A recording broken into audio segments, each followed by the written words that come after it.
Bonjour à tous et bienvenue sur Paris United, un PU décrypte un peu express, un peu inattendu, mais Jean-Baptiste, un PU décrypte lié à l'actualité puisqu'on a appris ce mercredi que le Paris FC allait être vendu. C'est une information de nos confrères de l'équipe, hein, confirmée par RMC et Le Monde.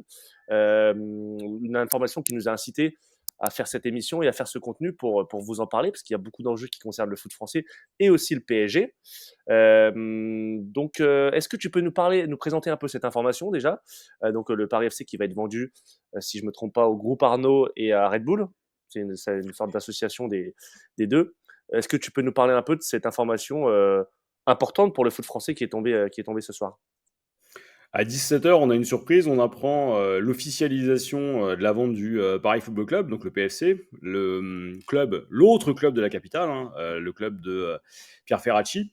Et cette vente, elle intervient et on apprend finalement qui va racheter. Et là, on voit un attelage que personne n'avait vu. Alors, c'est la famille Arnault, hein. Il faut rappeler que la famille Arnault, si on prend Bernard Arnault, la fortune de Bernard Arnault, c'est la 5e fortune mondiale aujourd'hui. On est sur la première fortune française, donc on est largement au-dessus des Pinot. Ils rachèteraient le club via leur holding familial, probablement Agache, à moins qu'ils montent une structure parallèle, mais en tout cas, ce serait un rachat via cette holding-là, en partenariat avec Red Bull, qui s'occuperait de toute la partie sportive. Donc là où c'est vraiment incroyable, c'est que d'un côté, vous avez la puissance financière, l'ancrage politique, le premier groupe de luxe de France, puisque Bernard Arnault, c'est le VMH, et que celui qui a conduit la négociation, c'est Antoine Arnault, qui est aujourd'hui à la tête de Berluti, hein, le maroquinier, mais qui est aussi, et c'est là où c'est intéressant, celui qu'on a vu partout au moment de Paris 2024. C'est lui qui a négocié le partenariat entre Paris 2024, donc les Jeux de Paris, et LVMH. Et donc le voir, lui, fan de foot, fan historique du PSG, racheter le PFC, ça dit aussi quelque chose de ce qu'ils veulent en faire. Et ça pose énormément de questions pour la suite. Alors, en dehors des questions, il y a surtout d'excellentes nouvelles. C'est pour le football français. On va enfin avoir un deuxième club à Paris. On va avoir les fameux derbys qu'on a à Milan, à Londres et ailleurs.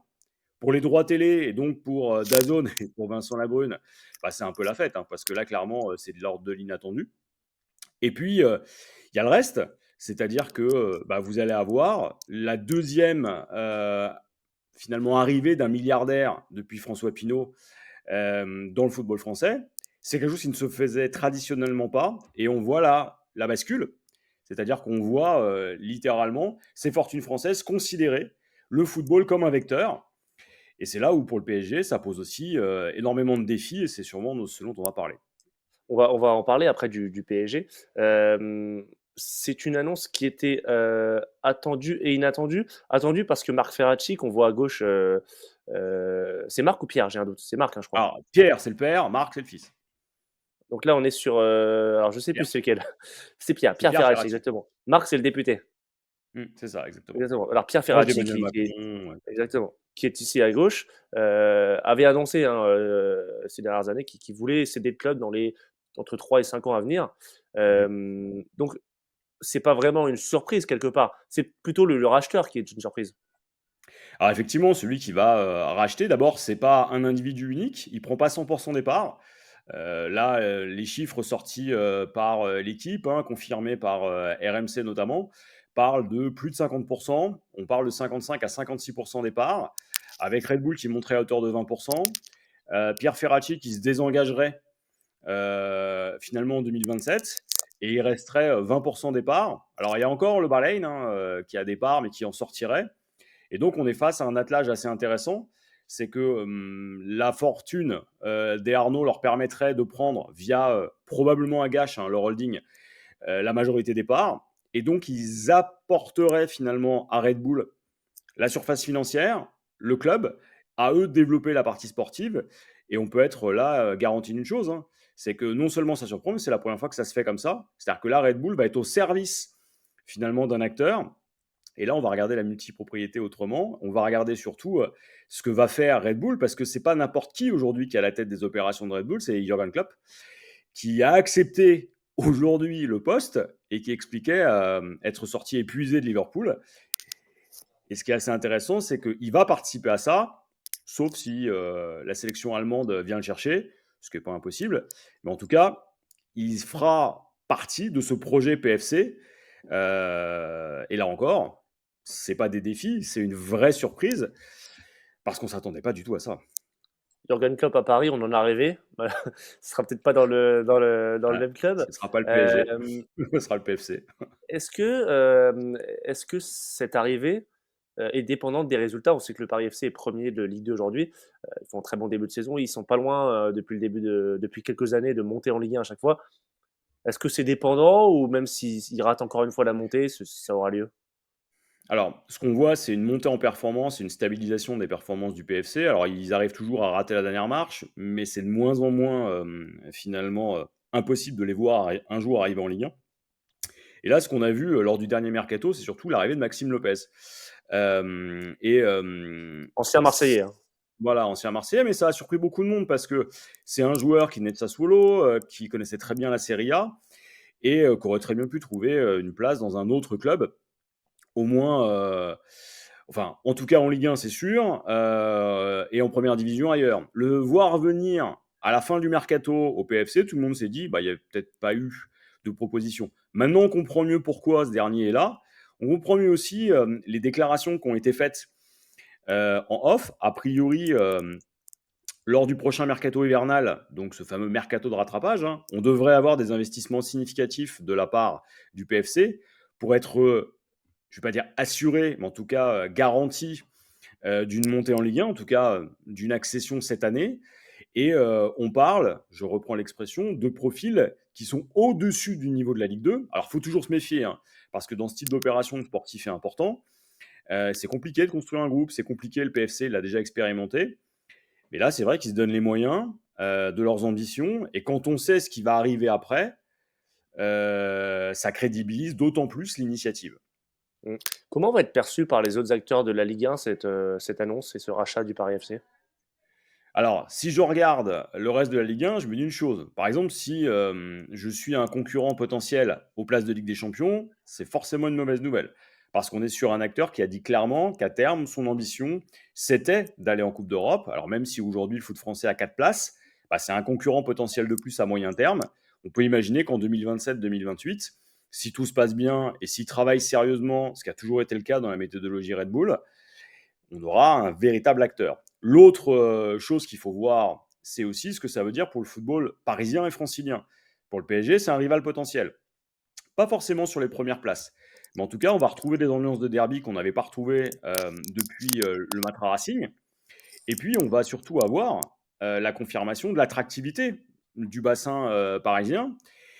Pour le Red Star, par exemple, qui est également en train d'être acheté par le propriétaire des Celtics, on est aussi face à un projet concurrent. Alors, ce n'est pas forcément une excellente nouvelle, mais ça montre l'attractivité de l'Île-de-France et notamment de son bassin de talent. Et puis, les perspectives de développement. Parce que quand vous avez ces acteurs-là qui arrivent, c'est aussi pour développer le foot national. Ils vont y participer.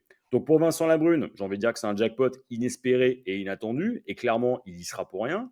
Pour le football français, bah, ça va permettre d'avoir des acteurs encore plus crédibles.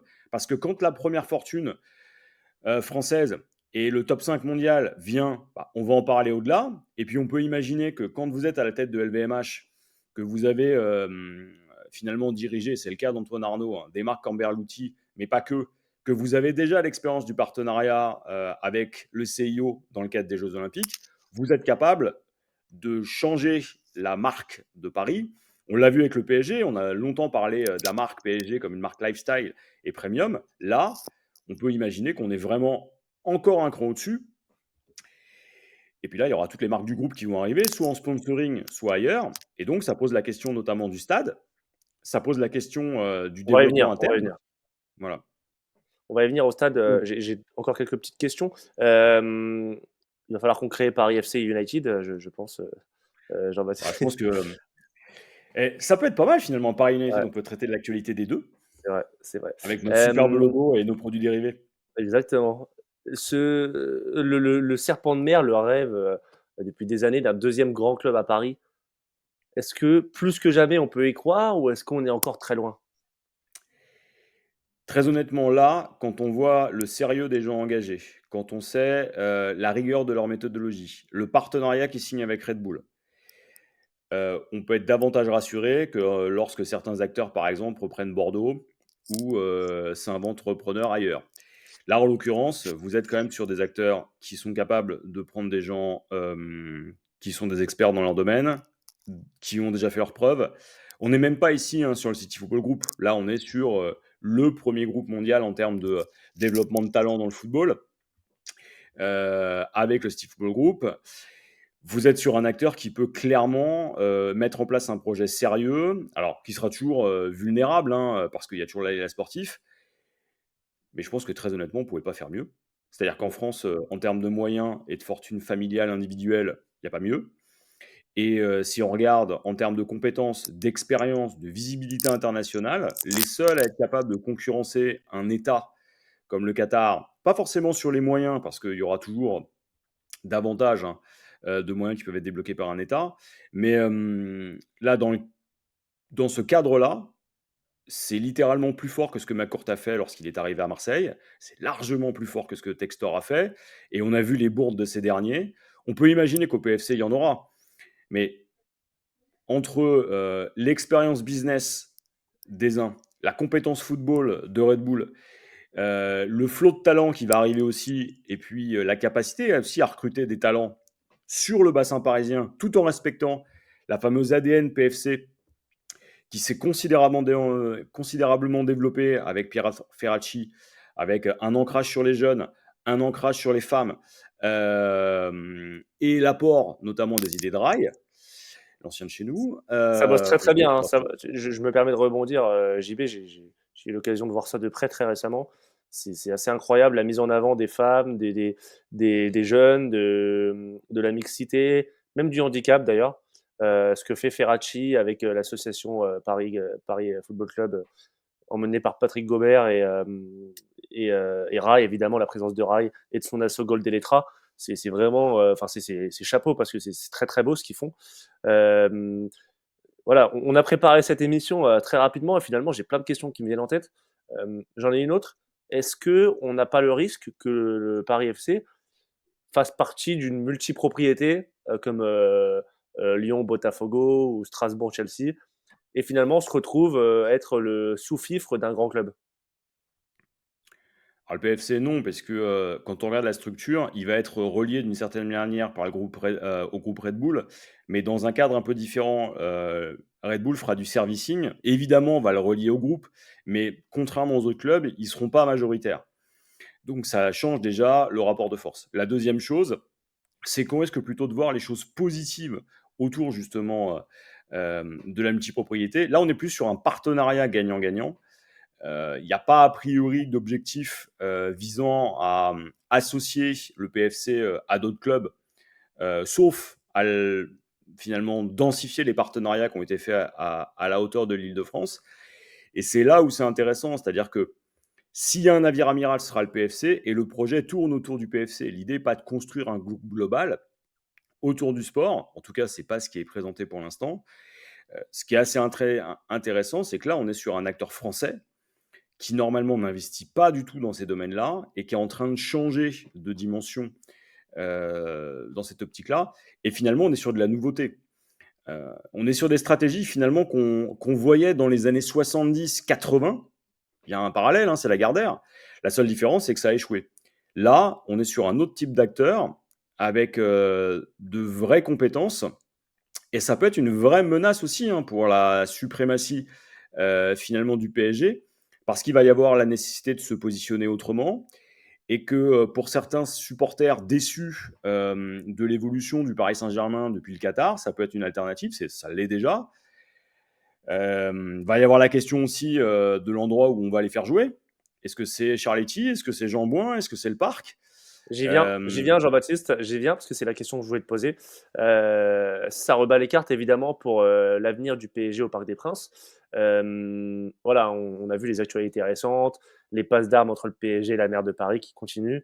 Le PSG qui envisage de construire un nouveau stade ailleurs puisqu'ils exigent d'être propriétaires d'un stade. Et la mairie évidemment qui refuse que son club phare s'en aille.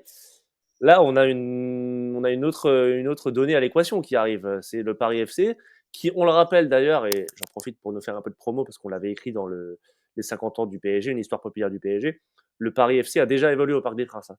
En 1974, le PSG et le PFC se disputaient, s'échangeaient le Parc des Princes, avant que le PFC descende, le PSG monte, et du coup le PSG obtienne le parc. Euh, Qu'est-ce que ça veut dire? Qu'est-ce que ça signifie pour l'avenir du Parc des Princes? Alors, si on raisonne comme en 74, est-ce qu'on peut voir aujourd'hui le PFC, imaginons qu'il monte dans 2 ans, partager le parc avec le PSG? Ça me paraît hautement improbable parce que il y a une raison, hein. Le PSG a un bail amphithéotique qui finalement lui permet de jouir pleinement de l'enceinte. C'est pour ça qu'il l'a redesigné à son goût et que la marque PSG apparaît partout. Le seul moment où on a enlevé ce qui correspondait au PSG, et encore, c'était pas le cas dans les tribunes, c'était pour les Jeux. Donc déjà, il n'y aura pas de partage du parc. Le PFC a expliqué qu'il avait un projet de moyen et de long terme, et donc pour l'instant, on les imagine pas non plus, en cas de départ du PSG, remplir le parc à eux tout seuls. Un club qui arriverait de Ligue 1 ne pourra pas remplir un stade de 48 000 places, quand même celui-ci lui serait donné. Puis il faudrait investir aussi, parce qu'il faudrait rebrander le parc, et puis il y a des travaux de structure à faire, hein. On parle de 35 à 50 millions minimum. Donc déjà là, ça va calmer tout le monde. Maintenant, c'est vrai que l'arrivée d'un deuxième club de Ligue 1 à Paris permettrait d'abord au PSG de se désengager et de partir ailleurs, mais ça lui poserait un problème, parce que dans son business model, il n'y a pas de club alternatif. Il n'y a pas de club concurrentiel, il n'y a pas de club avec cette fortune-là derrière lui. Et donc là, les hypothèses qu'on a vues en dehors de Paris, bah, on prenne un sacré coup. Parce que quand vous avez le leader du luxe qui arrive avec derrière des moyens, que vous avez l'équipe Red Bull, bah, vous avez un problème. C'est que votre positionnement lifestyle est haut de gamme. Vous pouvez littéralement vous asseoir dessus. Parce que si le PFC venait dans 5 à 10 ans à récupérer le parc, vous n'avez pas un concurrent, vous avez un rival. Et là, c'est un autre niveau. Donc peut-être que ça va enfin amener certains acteurs à la raison, et puis qu'on va arrêter de se projeter uniquement sur les municipales, justement pour que tout le monde se mette autour de la table. Aujourd'hui, il serait plus raisonnable de voir le PFC non pas à Charletti, parce que le stade n'est pas dimensionné pour la Ligue 1 et les travaux de structure seraient trop importants. On parle de Jean-Bouin, ça peut être une alternative. On peut imaginer aussi que à un moment, l'un de ces clubs-là, non pas rouvre la parenthèse Stade de France, mais construise son propre stade. Mais là encore, ça poserait d'autres problèmes. Alors on a vu Valérie Pécresse en faire des tonnes en expliquant qu'ils étaient prêts à réserver des surfaces pour le PSG. Mais un stade en Ile-de-France, ça dépasse le milliard d'euros, hein. Je ne suis pas sûr que le PSG, et en tout cas le Qatar, ait envie d'investir autant avec la perspective d'un tel adversaire dans son bassin de chalandise. Il faut quand même se dire que depuis le départ de Messi, Neymar et Mbappé, donc depuis que l'équipe et Luis Enrique sont devenus les stars, bah, il reste des places au parc. Mm, Ce n'était pas le cas, hein, sur les dernières c'est vrai. années. Et donc aujourd'hui, si vous avez une vraie concurrence, à 2-3 ans, hein, ça peut être compliqué. Donc aujourd'hui, bah, le PSG a un nouveau directeur général, hein, c'est Victoriano Melero. voilà, Victoriano voilà. Et j'arrive pas à le prononcer, je suis désolé. J'ai essayé, hein, je me suis entraîné, mais j'arrive pas. Qui est quelqu'un de brillant, mais là, il a un vrai défi. Parce que vous êtes face à l'expertise de Red Bull, et on a vu qu'à chaque fois qu'ils se sont investis quelque part, ça a fonctionné, que ce soit à Leipzig ou que ce soit à Salzbourg. Et derrière, il y a une vraie fortune, et puis surtout, il y a un ancrage politique. D'autant qu'ils veulent faire un club avec des valeurs, ce qui est un peu une sorte de réponse aussi à ce que le Mm. PSG peut proposer. Donc, ça va être intéressant de voir ce que ça va donner.